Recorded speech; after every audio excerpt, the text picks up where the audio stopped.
आसांसि जीर्णानि यथा विहार नवानि गृहाति नरोपराणि तथा शरीरानि विहाय जीर्णा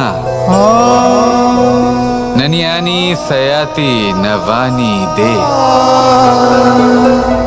আত্মার কখনোই মৃত্যু হয় না। আত্মা শুধু শরীর বদল করে, রূপ বদল করে। আর যেখানে আত্মার মৃত্যু হতে পারে না, সেখানে প্রেম কিভাবে সমাপ্ত হতে পারে? কারণ প্রেম হলো নিজেই পরমাত্মার রূপ। কখনো সে সীতার খোঁজে বনে বনে ছুটে বেরিয়েছে, কখনো সে রাধার প্রেমে বনকে বৃন্দাবন রূপে সাজিয়ে তুলেছে, কখনো সে কানাই রূপে গোকুলবাসীদের মন জয় করে নিয়েছে, আবার কখনো সে মাখন চোর নন্দলালের রূপে সবার মনে ভালোবাসার স্রোত বইয়েছে। কখনো নিজের হাতে বাঁশি নিয়ে তাতে ভালোবাসার সুর তুলেছে, আবার কখনো নিজের আঙুলে সুদর্শন চক্র ধারণ করে ধর্ম এবং প্রেমের বিরোধীদের সংহার করেছে। কখনো সে যশোদানন্দন হয়ে গোকুলে অনেক লীলা করে বেরিয়েছে, আবার কখনো দেবকী নন্দন রূপে কংসের লীলার পরিসমাপ্তি ঘটিয়েছে। কখনো যুদ্ধ বিমুখ হয়ে প্রজাদের রক্ষা করেছে, আবার কখনো ধর্মরক্ষার জন্য সে যুদ্ধে অবতীর্ণ হয়েছে সারথীর রূপে, এবং এই সংসারকে গীতার জ্ঞান প্রদান করেছে। এই ভালোবাসা নয় তো কি, যে গোলকে নিজের রাধাকে হারানোর পরে নিজেও পৃথিবীতে অবতীর্ণ হয়েছে এই সংসারকে প্রেমের শিক্ষা দিতে। এই প্রেম ছাড়া আর কি, যে বৈকুণ্ঠে নিজের লক্ষ্মীকে হারিয়ে সেই সংসারে শ্রীনিবাসের রূপে এসেছে, এই সংসারে নিজের ভালোবাসাকে পেতে এসেছে।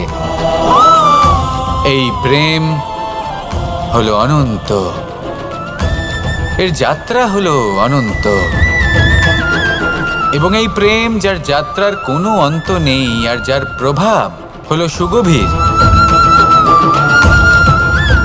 সেই পরমাত্মারূপী প্রেমকে এই প্রেম দূতের প্রণাম। আসুন আর আমার সাথে ভালোবেসে বলুন, রাধা রাধা। ধন মানুষের জীবনের সবথেকে বড় প্রয়োজনীয়তা, সেই অস্ত্র যার দ্বারা মানুষের জীবনের অনেক সংকট দূর করে দেওয়া যেতে পারে, সেই মাধ্যম যার দ্বারা সংসারের সমস্ত জাগতিক সুখ স্বাচ্ছন্দ্য লাভ করা যেতে পারে।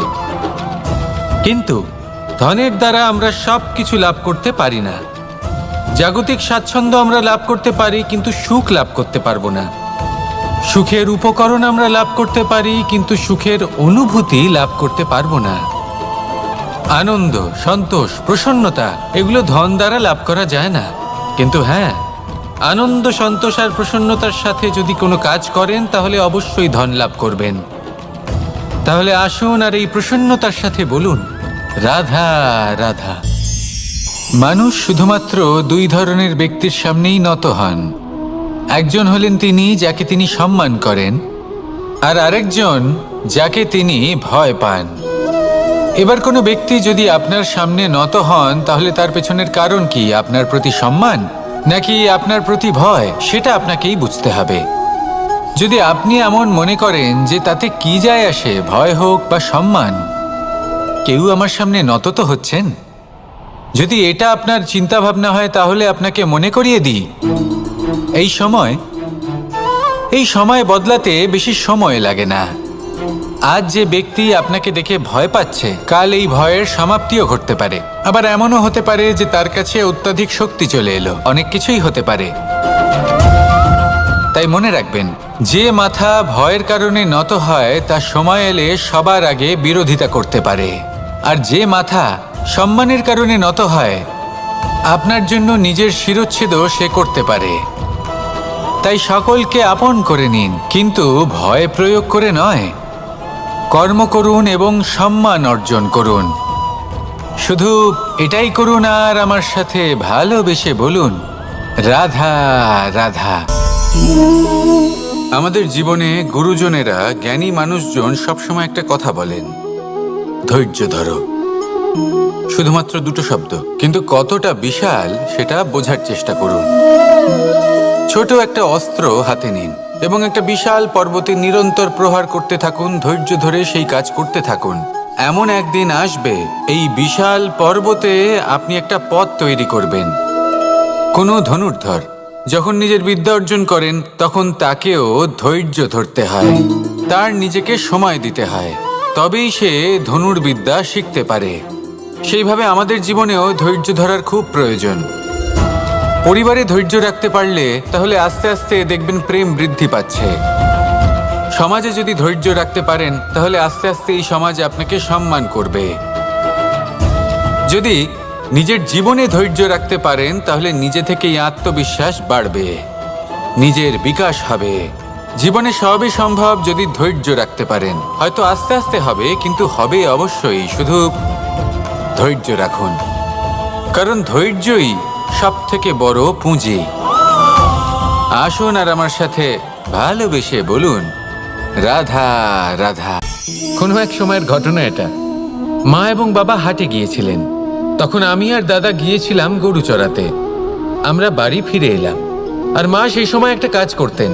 যখনই হাটে যেতেন দরজা তালা বন্ধ করে যেতেন। উনি খুব ভালো করে জানতেন যে যদি ওনার এই মাখন চোর সঠিক সময়ে পৌঁছে যায় তাহলে এক ফোঁটাও মাখন আর অবশিষ্ট থাকবে না।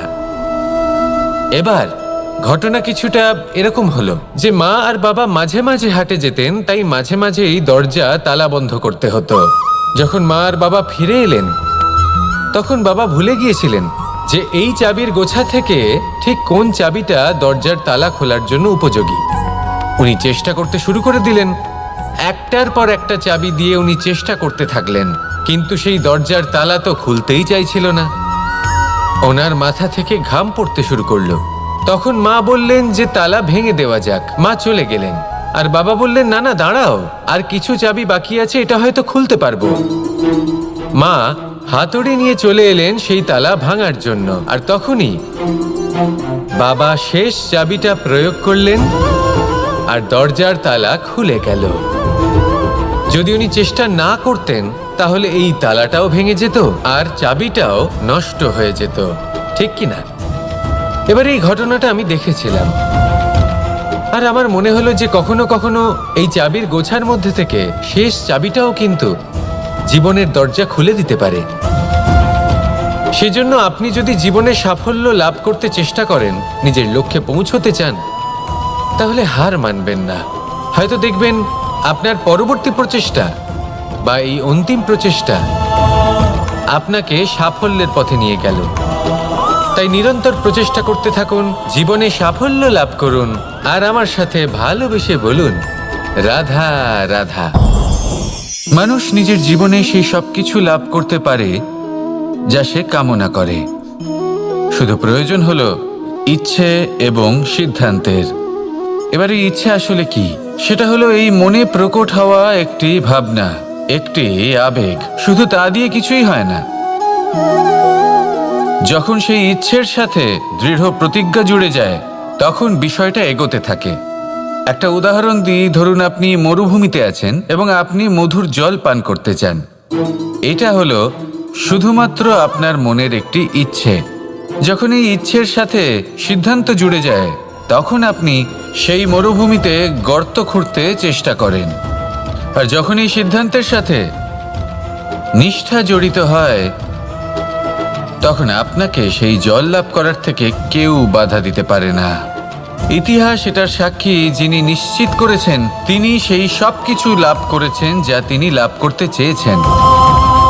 সেই জন্য ইচ্ছে থাকা খুব দরকার, কিন্তু তাকে সিদ্ধান্তের সাথে জুড়ে নিন, সিদ্ধান্তকে নিশ্চিত করে ফেলুন, সব কিছু লাভ করবেন। আর তখন এই মন প্রসন্ন হয়ে বলবে, রাধা রাধা। বনের মধ্যে যদি আপনি কোনো বিষাক্ত সাপ দেখেন তাহলে কি করবেন? আপনি তখনই তার থেকে দূরে পালাতে চেষ্টা করবেন। আর এটা কেন করবেন? নিজের রক্ষার্থে। এই কথা আমি নয় মেনে নিলাম, কিন্তু নিজের জীবনে এটা করেন না কেন? আপনি যেখানেই যান, যে স্থানেই যান না কেন, প্রত্যেক সময় প্রত্যেক মুহূর্তে এমন বিষাক্ত সাপ আপনি অবশ্যই খুঁজে পাবেন। আর সেই সাপ নয় যাদের আপনি বনে খুঁজে পাবেন, এরা হলো সেই সাপ যা আপনাকে পাপ করতে বাধ্য করবে। আপনার অন্তরের বাসনা, ক্রোধ, অহংকার, লোভ, ঈর্ষা এদের বৃদ্ধি ঘটাবে। দেখুন, বনের এই সাপ আপনাকে একবার ছেড়ে দিতেও পারে, ছোবল নাও মারতে পারে, কিন্তু এই যে পাপরূপী সাপ আছে তা অবশ্যই ছোবল মারবে। কর্ম যদি করেন তাহলে অবশ্যই ফল পাবেন। সেই জন্য যখনই কোথাও যাবেন, যদি এমন কাউকে দেখেন, যদি এমন কিছু দেখেন যে আপনাকে পাপ করতে বাধ্য করছে, তাহলে সেই মুহূর্তে সেখান থেকে পালিয়ে যান। যেমন বনের সাপ দেখে আপনি পালাতে থাকেন। সৎকর্মের রক্ষা অত্যন্ত আবশ্যক। আসুন আর আমার সাথে ভালোবেসে বলুন, রাধা রাধা। এই সংসারের সব থেকে বড় সুখ কি? কেউ বলবেন নিজের লক্ষ্য প্রাপ্ত করা, কেউ বলবেন ধন উপার্জন করা, কেউ বলবেন নিদ্রাই সব থেকে বড় সুখ, কেউ বলবেন রাজ্য লাভ করা, আবার কেউ বলবেন মাতার হাত থেকে খাবার খাওয়া, আদি ইত্যাদি। কিন্তু যদি সত্যি কথা বলি, এই সংসারের সব থেকে বড় সুখ হলো সেবা করা। কখনো কাউকে সেবা করে দেখুন। এই সেবা দ্বারা অন্য কোনো মানুষের আশীর্বাদ লাভ করাতেই সুখ রয়েছে। আপনার সেবা ভাব দ্বারা যখন কোনো মানুষ নিজের অন্তরাত্মা থেকে আপনাকে আশীর্বাদ করে, তার থেকে বড় সুখ আর কিছুই নেই। কারণ প্রত্যেক মানুষের মধ্যে ঈশ্বর বাস করেন। নরের সেবাই হলো নারায়ণের সেবা। নিষ্কাম সেবা করাই হলো সব থেকে বড় সুখ। তাই নিজের অন্তরে সেবার এই ভাব জাগ্রত করুন। যে সুখের কথা আমি বলছি, সেই সুখ অনুভব করেই দেখুন। এই মন সুপ্রসন্ন হয়ে বলবে, রাধা রাধা। বায়ু পঞ্চতত্ত্বের মধ্যে তৃতীয় তত্ত্ব। কেউ একে সমীর বলে, আবার কেউ একে পবন বলে। প্রথম কথা হলো এটাই যে এই বায়ু আমাদের জীবন দান করে প্রতিদিন, প্রত্যেক মুহূর্তে। এই বায়ুর কারণেই আমরা নিঃশ্বাস নিতে পারি, জীবিত থাকতে পারি। এই বায়ুই হলো সেই যা সকল মেঘেদের একত্রিত করে একটি স্থানে আর বর্ষা ঘটায়। আর এই বর্ষার কারণেই এই ধরিত্রীতে অন্ন উৎপন্ন হয়।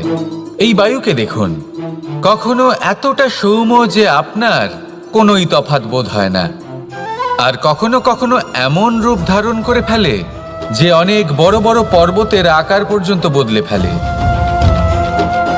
এটাই হলো বায়ুর বিশেষত্ব। বায়ু শেখায় যে সময়ের সাথে সাথে বইতে থাকো, সকলকে জীবন দান করো, সকলকে সাহায্য করো, কিন্তু যখন বিপদ সামনে আসবে তখন দৃঢ় হয়ে সম্মুখীন হও। বাধা অনুযায়ী নিজেকে গড়ে নিতে হবে। আর কখন কতটা কঠোর হতে হবে, আর কখন কতটা সৌম্য হতে হবে, এটা বায়ুকে দেখে শিখুন। আর আমার সাথে ভালোবেসে বলুন, রাধা রাধা। এই সংসারের আরম্ভ থেকে এখনো পর্যন্ত এবং ভবিষ্যতেও একটা যুদ্ধ আছে, যা হয়ে চলেছে, চলতেই থাকবে। পাপ এবং পুণ্যের মধ্যে যুদ্ধ, সত্য এবং অসত্যের মধ্যে যুদ্ধ। এই যুদ্ধ চলেই আসছে। আর এই যুদ্ধে যারা লড়েন তাদের আমরা সবসময় জয় জয়কার করি। আর যারা এই জয় জয়কার করেন তাদের প্রত্যেকের একটা বিশেষ গুরুত্ব থাকে।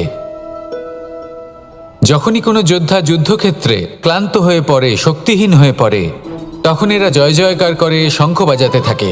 সেই যোদ্ধাকে অনুপ্রেরিত করে, শক্তি এবং সাহসে ভরিয়ে তোলে। আর তখন সেই যোদ্ধা সেই যুদ্ধকে এগিয়ে নিয়ে যেতে পারে। যখন শ্রীরাম লঙ্কা যাত্রা করার জন্য সেতু তৈরি করছিলেন, তখন একটা ছোট্ট মিষ্টি কাঠবিড়ালি নিজের মুখে মাটির টুকরো বয়ে নিয়ে গিয়ে তার সাধ্যমতো তাকে সাহায্য করছিল।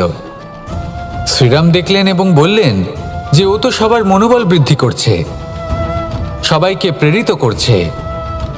ও বলল যে আমি এত ছোট হয়েও যদি এই কাজ করতে পারি, তাহলে আপনারা সবাই কেন পারবেন না? এটাই হলো সেই সকলের মাহাত্ম্য, যারা জয় জয়কার করেন, অনুপ্রেরিত করেন, সাহস যোগান। ওনারা সেই ব্যক্তি যারা একজন যোদ্ধার মধ্যে যুদ্ধকে জয় করার শক্তি প্রদান করেন।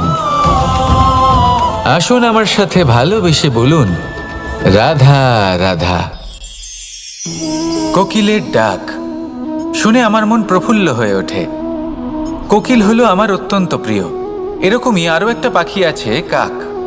একদিকে কাক, অন্যদিকে কোকিল। এদের মধ্যে বেশি পার্থক্য নেই, কিন্তু কোকিলের কণ্ঠ শুনে সবার মন প্রফুল্ল হয়ে ওঠে।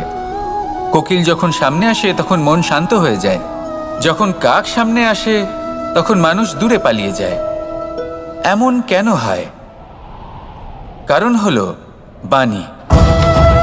কোকিলের বাণী অত্যন্ত মিষ্টি, অত্যন্ত মধুর। সেখানেই কাকের বাণী অত্যন্ত কর্কশ শোনায়। আর কর্কশ বাণী শোনা কেউ পছন্দ করেন না।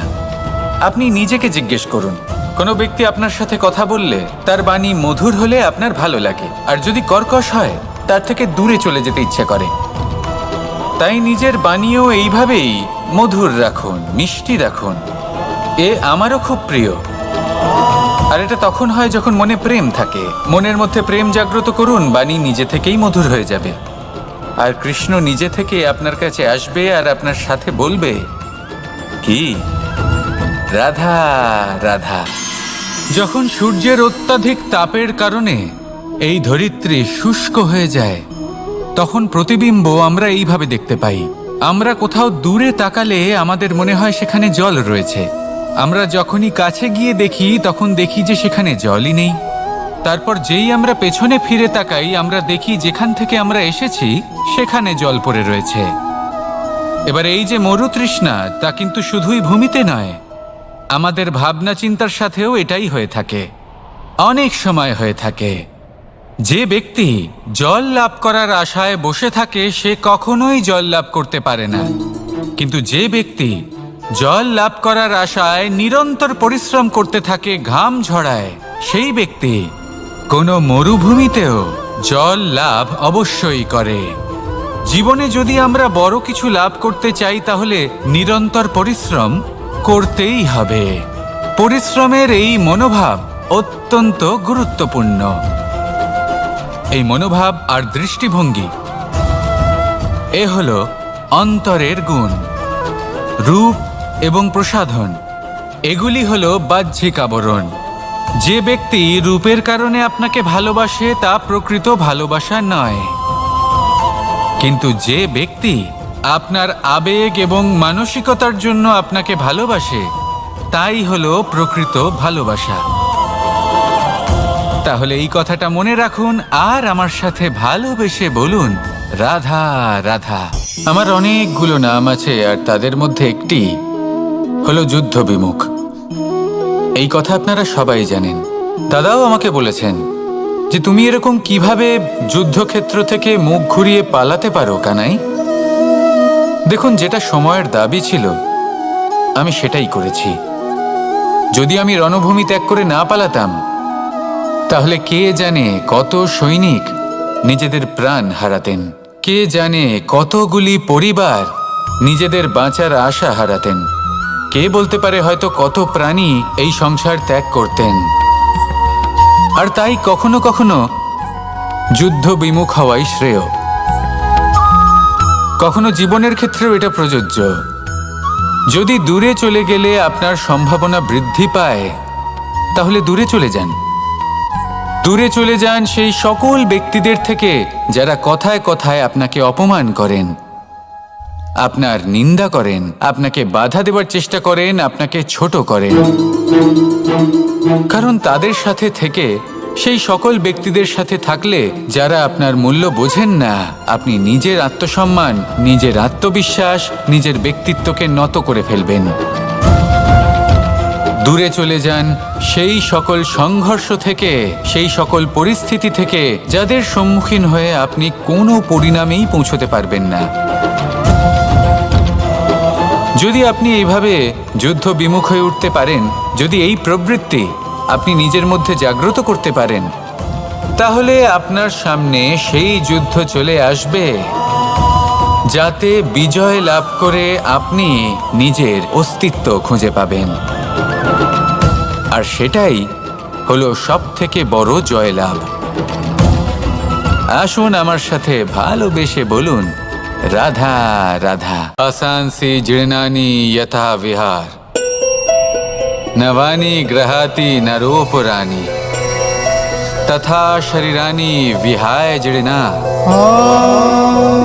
ননিয়ানি সয়াতি নবানি দে।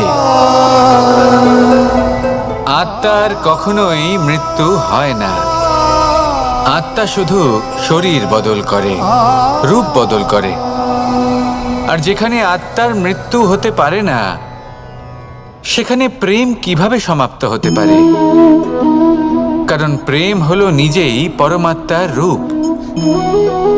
কখনো সে সীতার খোঁজে বনে বনে ছুটে বেরিয়েছে, কখনো সে রাধার প্রেমে বনকে বৃন্দাবন রূপে সাজিয়ে তুলেছে, কখনো সে কানাই রূপে গোকুলবাসীদের মন জয় করে নিয়েছে, আবার কখনো সে মাখন চোর নন্দলালের রূপে সবার মনে ভালোবাসার স্রোত বইয়েছে। কখনো নিজের হাতে বাঁশি নিয়ে তাতে ভালোবাসার সুর তুলেছে, আবার কখনো নিজের আঙুলে সুদর্শন চক্র ধারণ করে ধর্ম এবং প্রেমের বিরোধীদের সংহার করেছে। কখনো সে যশোদানন্দন হয়ে গোকুলে অনেক লীলা করে বেরিয়েছে, আবার কখনো দেবকী নন্দন রূপে কংসের লীলার পরিসমাপ্তি ঘটিয়েছে। কখনো যুদ্ধ বিমুখ হয়ে প্রজাদের রক্ষা করেছে, আবার কখনো ধর্ম রক্ষার জন্য সে যুদ্ধে অবতীর্ণ হয়েছে সারথীর রূপে, এবং এই সংসারকে গীতার জ্ঞান প্রদান করেছে। এই ভালোবাসা নয় তো কি? যে গোলকে নিজের রাধাকে হারানোর পরে নিজেও পৃথিবীতে অবতীর্ণ হয়েছে এই সংসারকে প্রেমের শিক্ষা দিতে। এ প্রেম ছাড়া আর কি যে বৈকুণ্ঠে নিজের লক্ষ্মীকে হারিয়ে সেই সংসারে শ্রীনিবাসের রূপে এসেছে, এই সংসারে নিজের ভালোবাসাকে পেতে এসেছে।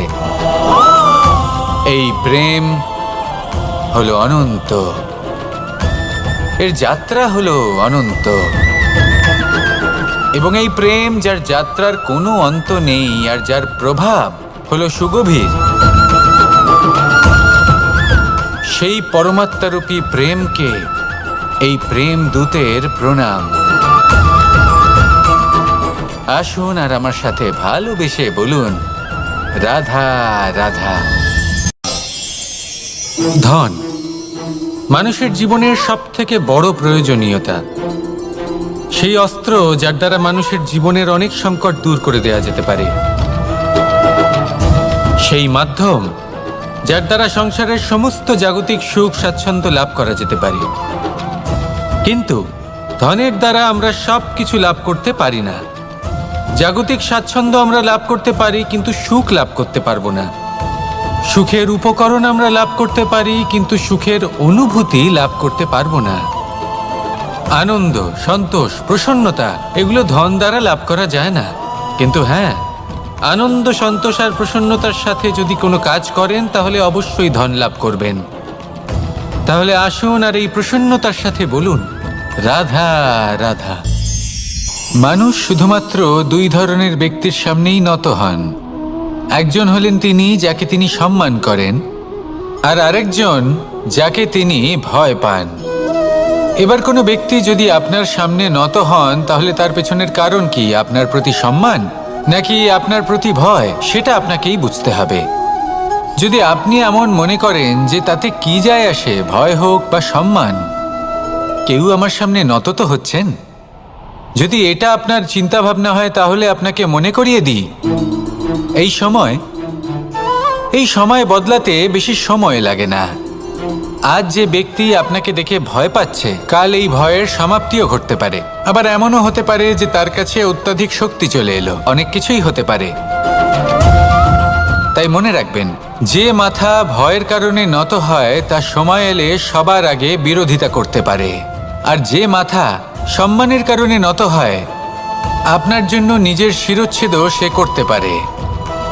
তাই সকলকে আপন করে নিন, কিন্তু ভয় প্রয়োগ করে নয়। কর্ম করুন এবং সম্মান অর্জন করুন। শুধু এটাই করুন আর আমার সাথে ভালোবেসে বলুন, রাধা রাধা। আমাদের জীবনে গুরুজনেরা, জ্ঞানী মানুষজন সবসময় একটা কথা বলেন, ধৈর্য ধরো। শুধুমাত্র দুটো শব্দ, কিন্তু কতটা বিশাল সেটা বোঝার চেষ্টা করুন। ছোট একটা অস্ত্র হাতে নিন এবং একটা বিশাল পর্বতে নিরন্তর প্রহার করতে থাকুন, ধৈর্য ধরে সেই কাজ করতে থাকুন। এমন একদিন আসবে এই বিশাল পর্বতে আপনি একটা পথ তৈরি করবেন। কোনো ধনুর্ধর যখন নিজের বিদ্যা অর্জন করেন তখন তাকেও ধৈর্য ধরতে হয়, তার নিজেকে সময় দিতে হয়, তবেই সে ধনুর্বিদ্যা শিখতে পারে। সেইভাবে আমাদের জীবনেও ধৈর্য ধরার খুব প্রয়োজন। পরিবারে ধৈর্য রাখতে পারলে তাহলে আস্তে আস্তে দেখবেন প্রেম বৃদ্ধি পাচ্ছে।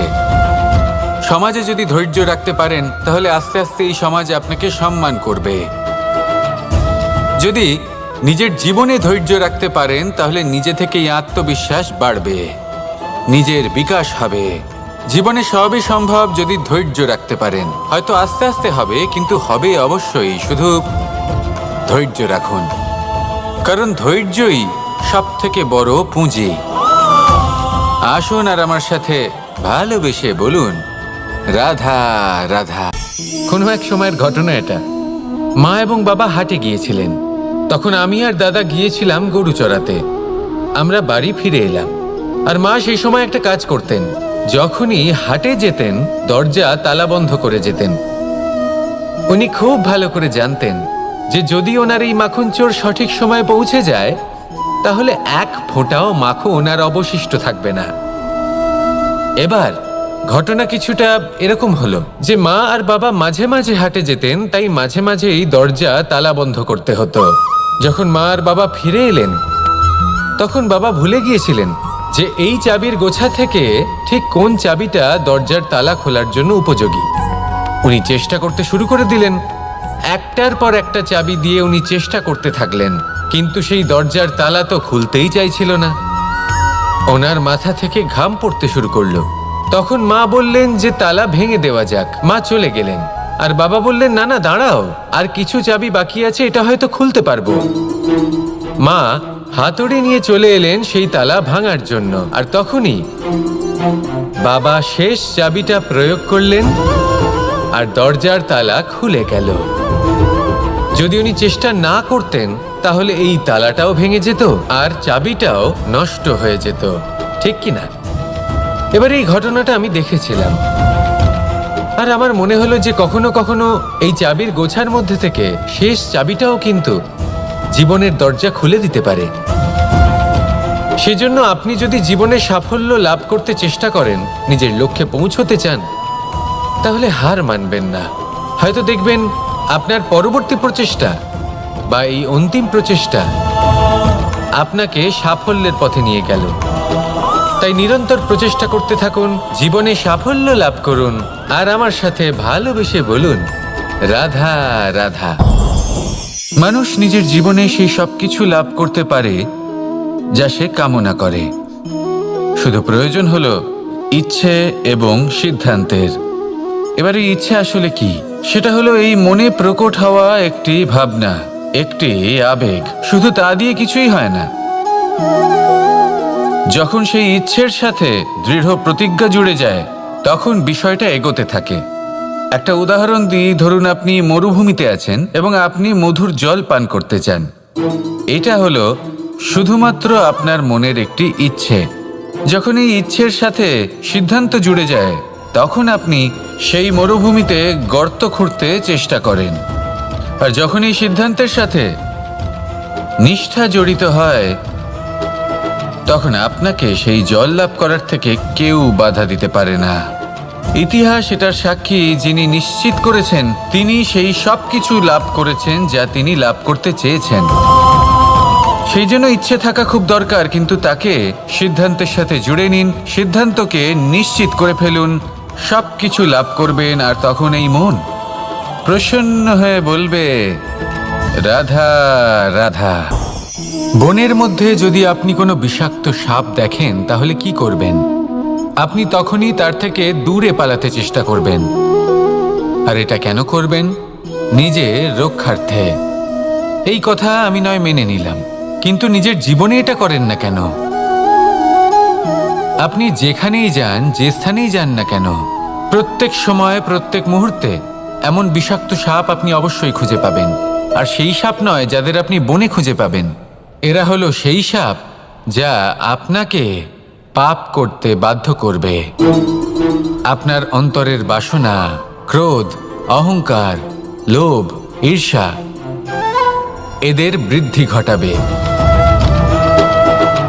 দেখুন, বনের এই সাপ আপনাকে একবার ছেড়ে দিতেও পারে, ছোবল নাও মারতে পারে, কিন্তু এই যে পাপরূপী সাপ আছে তা অবশ্যই ছোবল মারবে।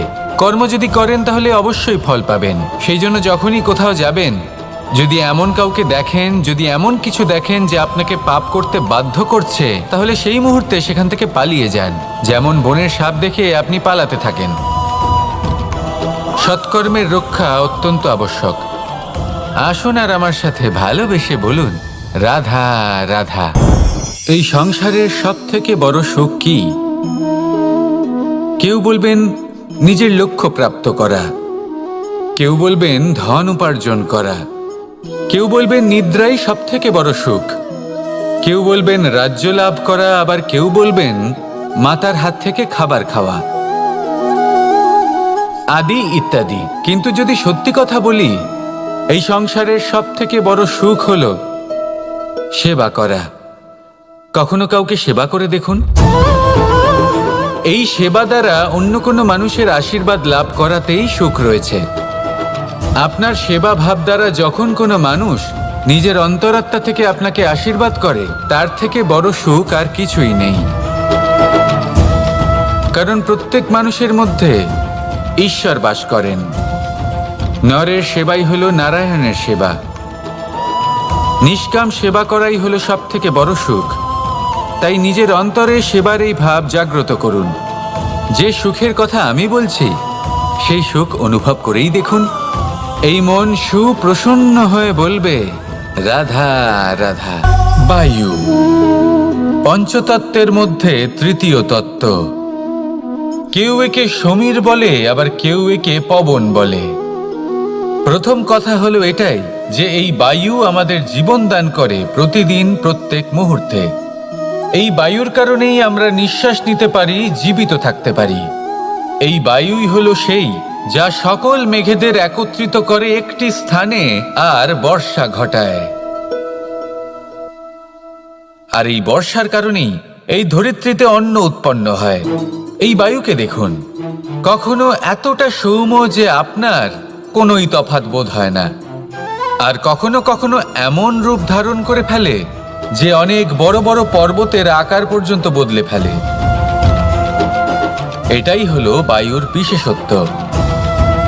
বায়ু শেখায় যে সময়ের সাথে সাথে বইতে থাকো, সকলকে জীবন দান করো, সকলকে সাহায্য করো, কিন্তু যখন বিপদ সামনে আসবে তখন দৃঢ় হয়ে সম্মুখীন হও।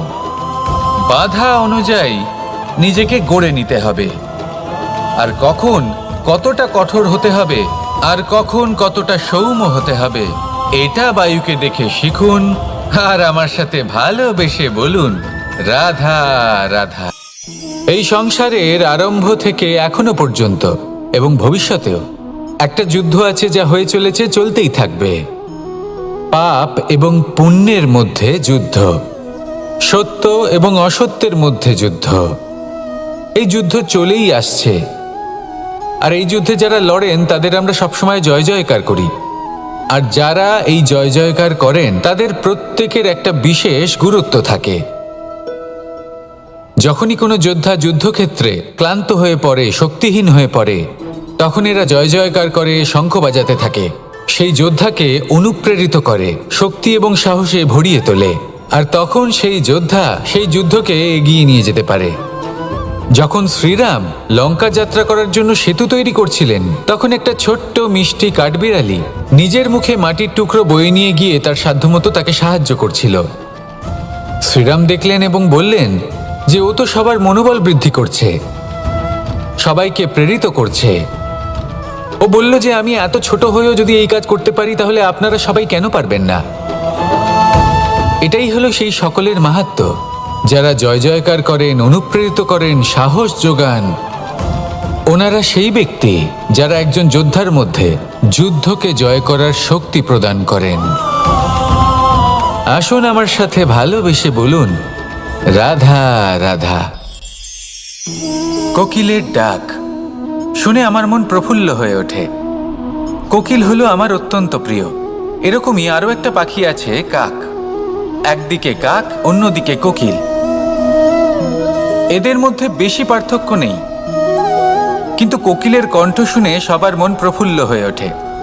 কোকিল যখন সামনে আসে তখন মন শান্ত হয়ে যায়। যখন কাক সামনে আসে তখন মানুষ দূরে পালিয়ে যায়। এমন কেন হয়? কারণ হলো বাণী। কোকিলের বাণী অত্যন্ত মিষ্টি, অত্যন্ত মধুর। সেখানেই কাকের বাণী অত্যন্ত কর্কশ শোনায়। আর কর্কশ বাণী শোনা কেউ পছন্দ করেন না। আপনি নিজেকে জিজ্ঞেস করুন, কোনো ব্যক্তি আপনার সাথে কথা বললে তার বাণী মধুর হলে আপনার ভালো লাগে, আর যদি কর্কশ হয় তার থেকে দূরে চলে যেতে ইচ্ছে করে। তাই নিজের বাণীও এইভাবেই মধুর রাখুন, মিষ্টি রাখুন। এ আমারও খুব প্রিয়। আর এটা তখন হয় যখন মনে প্রেম থাকে। মনের মধ্যে প্রেম জাগ্রত করুন, বাণী নিজে থেকেই মধুর হয়ে যাবে। আর কৃষ্ণ নিজে থেকে আপনার কাছে আসবে আর আপনার সাথে বলবে, কি রাধা রাধা। যখন সূর্যের অত্যাধিক তাপের কারণে এই ধরিত্রী শুষ্ক হয়ে যায়, তখন প্রতিবিম্ব আমরা এইভাবে দেখতে পাই। আমরা কোথাও দূরে তাকালে আমাদের মনে হয় সেখানে জল রয়েছে। আমরা যখনই কাছে গিয়ে দেখি তখন দেখি যে সেখানে জলই নেই। তারপর যেই আমরা পেছনে ফিরে তাকাই, আমরা দেখি যেখান থেকে আমরা এসেছি সেখানে জল পড়ে রয়েছে। এবার এই যে মরুতৃষ্ণা, তা কিন্তু শুধুই ভূমিতে নয়, আমাদের ভাবনা চিন্তার সাথেও এটাই হয়ে থাকে। অনেক সময় হয়ে থাকে। যে ব্যক্তি জল লাভ করার আশায় বসে থাকে সে কখনোই জল লাভ করতে পারে না। কিন্তু যে ব্যক্তি জল লাভ করার আশায় নিরন্তর পরিশ্রম করতে থাকে, ঘাম ঝরায়, সেই ব্যক্তি কোনো মরুভূমিতেও জল লাভ অবশ্যই করে। জীবনে যদি আমরা বড় কিছু লাভ করতে চাই তাহলে নিরন্তর পরিশ্রম করতেই হবে। পরিশ্রমের এই মনোভাব অত্যন্ত গুরুত্বপূর্ণ। এই মনোভাব আর দৃষ্টিভঙ্গি এ হলো অন্তরের গুণ। রূপ এবং প্রসাধন এগুলি হলো বাহ্যিক আবরণ। যে ব্যক্তি রূপের কারণে আপনাকে ভালোবাসে তা প্রকৃত ভালোবাসা নয়। কিন্তু যে ব্যক্তি আপনার আবেগ এবং মানসিকতার জন্য আপনাকে ভালোবাসে তাই হলো প্রকৃত ভালোবাসা। তাহলে এই কথাটা মনে রাখুন আর আমার সাথে ভালোবেসে বলুন, রাধা রাধা। আমার অনেকগুলো নাম আছে আর তাদের মধ্যে একটি হলো যুদ্ধ বিমুখ। এই কথা আপনারা সবাই জানেন। দাদাও আমাকে বলেছেন যে তুমি এরকম কিভাবে যুদ্ধক্ষেত্র থেকে মুখ ঘুরিয়ে পালাতে পারো কানাই। দেখুন, যেটা সময়ের দাবি ছিল আমি সেটাই করেছি। যদি আমি রণভূমি ত্যাগ করে না পালাতাম তাহলে কে জানে কত সৈনিক নিজেদের প্রাণ হারাতেন, কে জানে কতগুলি পরিবার নিজেদের বাঁচার আশা হারাতেন, কে বলতে পারে হয়তো কত প্রাণী এই সংসার ত্যাগ করতেন। আর তাই কখনো কখনো যুদ্ধ বিমুখ হওয়াই শ্রেয়। কখনো জীবনের ক্ষেত্রেও এটা প্রযোজ্য। যদি দূরে চলে গেলে আপনার সম্ভাবনা বৃদ্ধি পায় তাহলে দূরে চলে যান। দূরে চলে যান সেই সকল ব্যক্তিদের থেকে যারা কথায় কথায় আপনাকে অপমান করেন, আপনার নিন্দা করেন, আপনাকে বাধা দেওয়ার চেষ্টা করেন, আপনাকে ছোট করেন। কারণ তাদের সাথে থেকে, সেই সকল ব্যক্তিদের সাথে থাকলে যারা আপনার মূল্য বোঝেন না, আপনি নিজের আত্মসম্মান, নিজের আত্মবিশ্বাস, নিজের ব্যক্তিত্বকে নত করে ফেলবেন। দূরে চলে যান সেই সকল সংঘর্ষ থেকে, সেই সকল পরিস্থিতি থেকে যাদের সম্মুখীন হয়ে আপনি কোনো পরিণামেই পৌঁছতে পারবেন না। যদি আপনি এইভাবে যুদ্ধ বিমুখ হয়ে উঠতে পারেন, যদি এই প্রবৃত্তি আপনি নিজের মধ্যে জাগ্রত করতে পারেন, তাহলে আপনার সামনে সেই যুদ্ধ চলে আসবে যাতে বিজয় লাভ করে আপনি নিজের অস্তিত্ব খুঁজে পাবেন। আর সেটাই হলো সবথেকে বড় জয়লাভ। আসুন আমার সাথে ভালোবেসে বলুন, রাধা রাধা।